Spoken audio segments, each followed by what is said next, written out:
Hi, my name is Mel. I'm going to be talking about whether or not either atheism or theism is a mental disease. And the short answer is no. And I realise that both atheists and theists alike say that about each other. And that's not good because it's really it's destructive and it's not very good. Now, there are conversations to be had around atheism and theism, but not, I mean, calling people who are theist or atheist as having a mental disease just because they're atheist or a theist is not, it's not very productive and it's not true.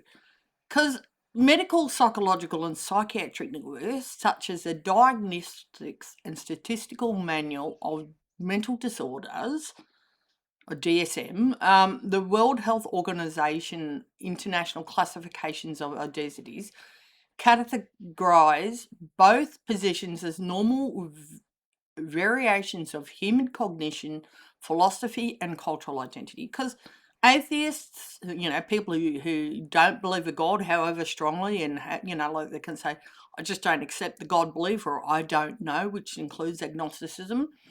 If you say anything to do you believe in God other than yes, then you're an atheist. There you go. That's it.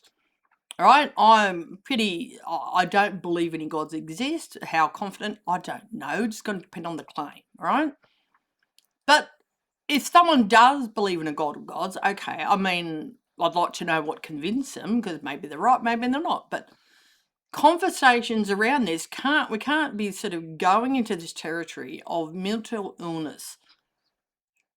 So both atheists and theists exist normally in the world. It is not a mental disease or mental aberration on the occurrence of either. So for a condition to be classified as a mental illness or a disorder, it must meet specific clinical criteria that neither atheism or atheist or theism or theist inherently fulfill. So, clinical psychiatry explicitly exempts widely accepted cultural, social, and religious beliefs, or lack thereof, from the definition of delusions. A belief shared by a large community, college, or culture is not an individual pathology. Functional impairment. Mental disorders require a significant disturbance in a person's cognition, emotional regulation, or behaviour that causes personal distract or causes severe impairment in social, occupational, or daily functioning. And if you want to argue that either atheists or theists or atheism or theism, then I've got a bridge to sell it. There can be issues around individual people or religious systems or ideologies that do cause enormous amount of harm, but we're talking about the individuals in here. Because look, a lot of most of the people are going to be theists or atheists. These worldview, and then atheism is not a worldview, you're going to say, but people have differing worldviews and different beliefs. And they represent normal human baseline cognitive processing rather than any atypical psychological dysfunction. So, understanding the beliefs. Theism is a belief in the existence of one or more deities. Psychology, some humans possess a natural cognitive bias towards teleological thinking, finding purpose in events. That's because of our evolution, right?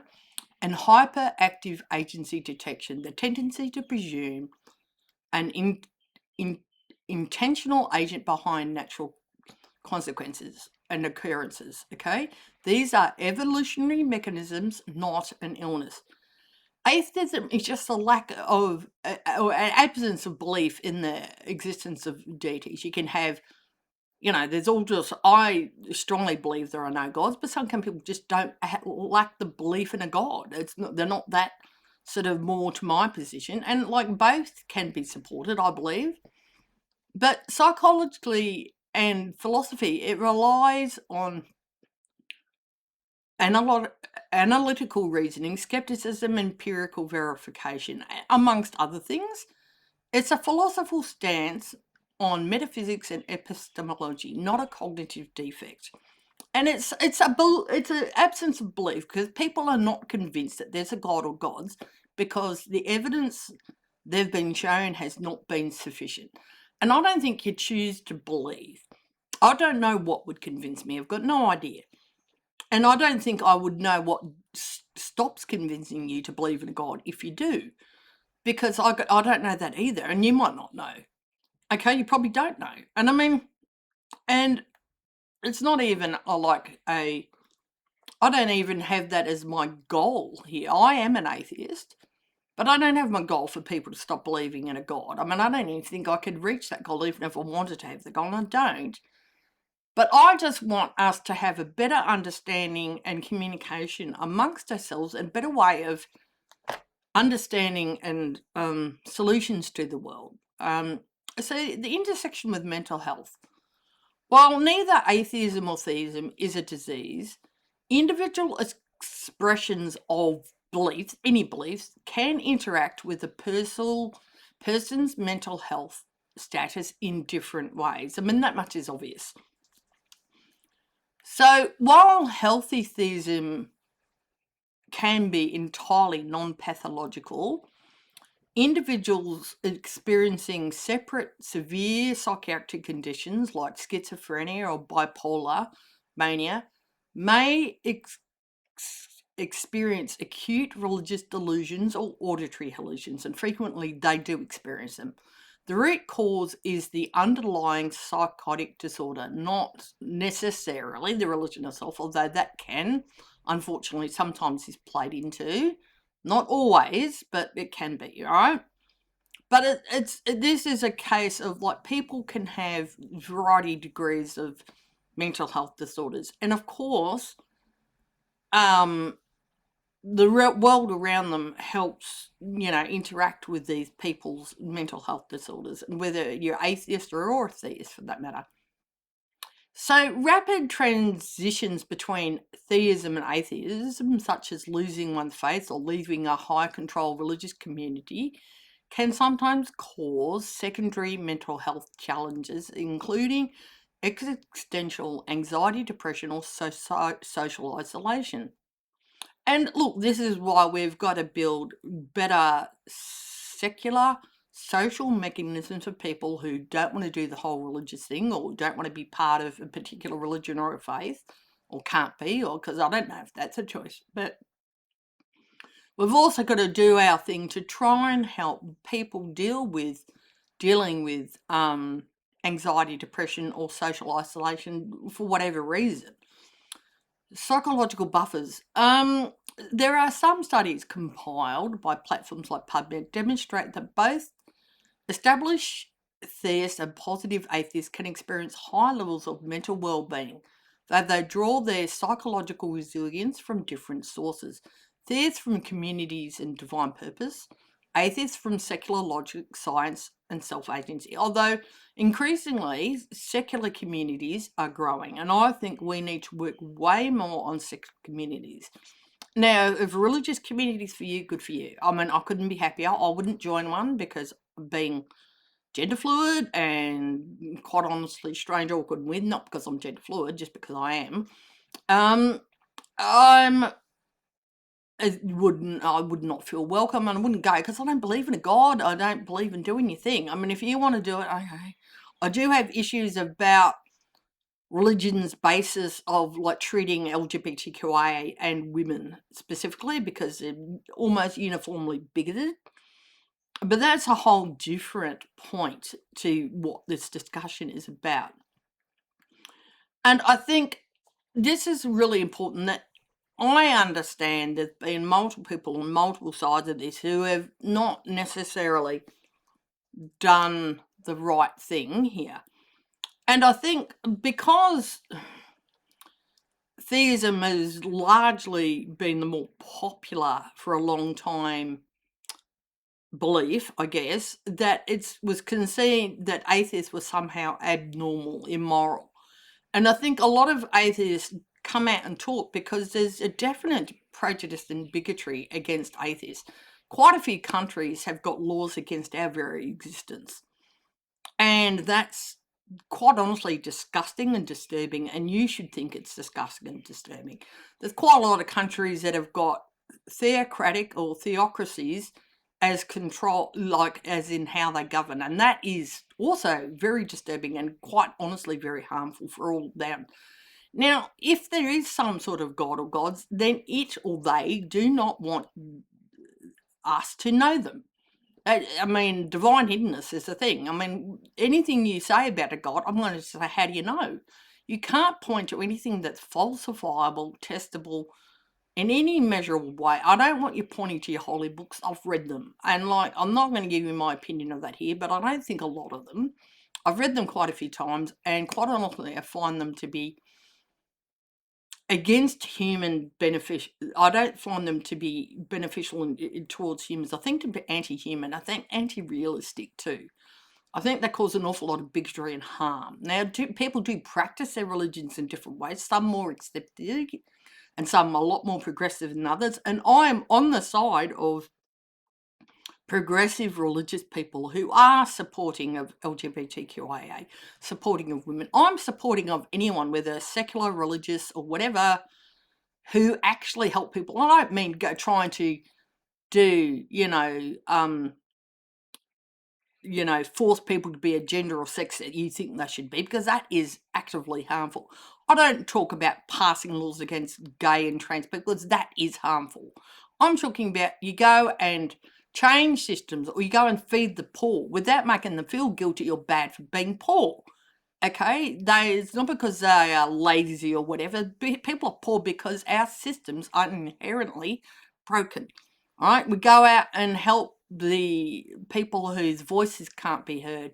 If you go out and feed the poor, house the unhoused, look after other animals, non-human animals, in terms of their welfare, plant trees, whatever you do. Like, if you go out and do all these things with the right frame of mind, not going, oh, look, then I'm all for you. Like, I even occasionally donate to more secular religious, I don't know if this sounds like oxymoron, but more very progressive religious organisations where I do know where the money's being spent. Well, like, if I give money, and I don't have a lot of money to give, I'm on a disabled pension, but I want to see where the money goes. I think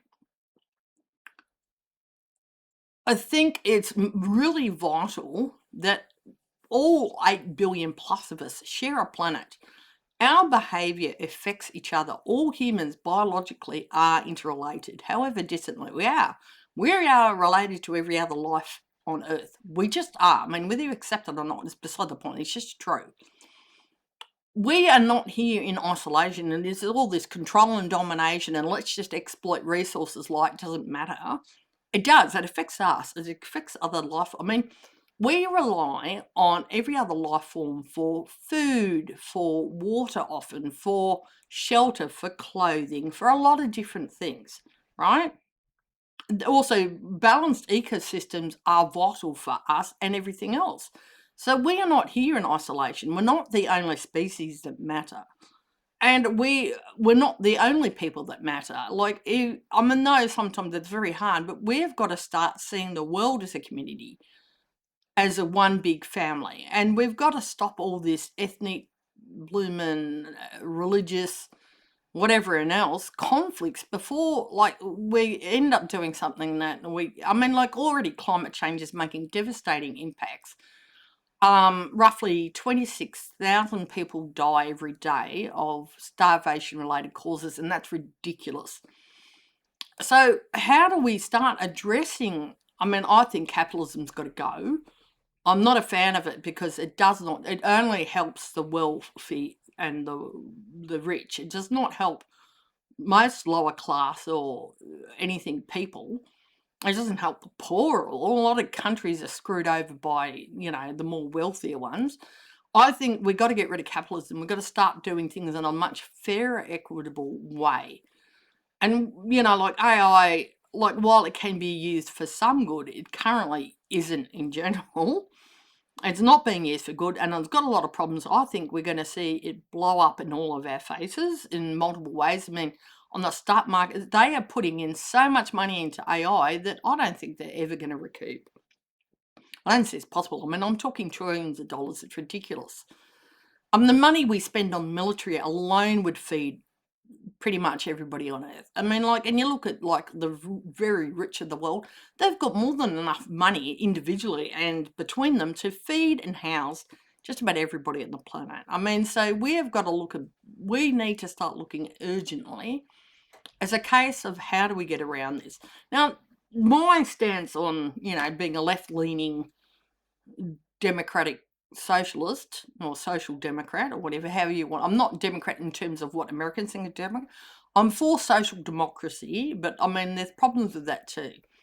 I think we need to look at having systems where we go from small local stuff that help everyone in the local community to the bit more broader locally, help everybody in the cities, the country, and then our neighbours, and then the world. We need to start grassroots, and we're going to look at, like, how do we do fair trade? How do we ensure that everyone's got enough? We should be using non-fossil fuel energy. If the crap that America and Israel have started in the Middle East have shown us, I mean, and climate change as well, we need to get off fossil fuels like yesterday. We need to start using non-fossil fuels to stop climate change, if nothing else. And we need to start like building much more sustainable homes in terms of electricity usage, but also that are safe from whatever local conditions, like severe weather events, which are getting and already have gotten and are going to get much more severe and much more frequent, because that's what climate change does. Also earthquakes, which have been exacerbated by other things like fracking and amongst others. We need to have like flooding now. We need to have housing, that's going to be energy efficient, safe as it can be and we need to start to have, our rainfall is going to be is changing drastically, and for places that are drought ridden like Australia, that's a huge problem. So we now need to start having a lot more sustainable crops. I mean, this has all got nothing to do with atheism or theism. I mean, this is just general in sort of like my stance on it. But look, I think, coming back to my original point of whether atheism or atheist or theism got mental disease or disorders. No, they don't. And we got to stop saying that and stop letting people promote that. It is not a mental disease. Now, people might have come to their beliefs or lack thereof through poor reasoning, and poor reasoning affects us all at some point. It does. I mean, it just does. There's no way that whatever perfection is, I don't even think it's a thing, but no human is perfect. I mean, all we can do is the best we can do. I mean, I think we've got to find a way of stopping, honestly, the abuse and subjugation of women, stopping the abuse and intolerance towards LGBTQIA plus individuals, and stopping, abuse and intolerance against others who are just different. We should have no theocracies. That's just a non-starter.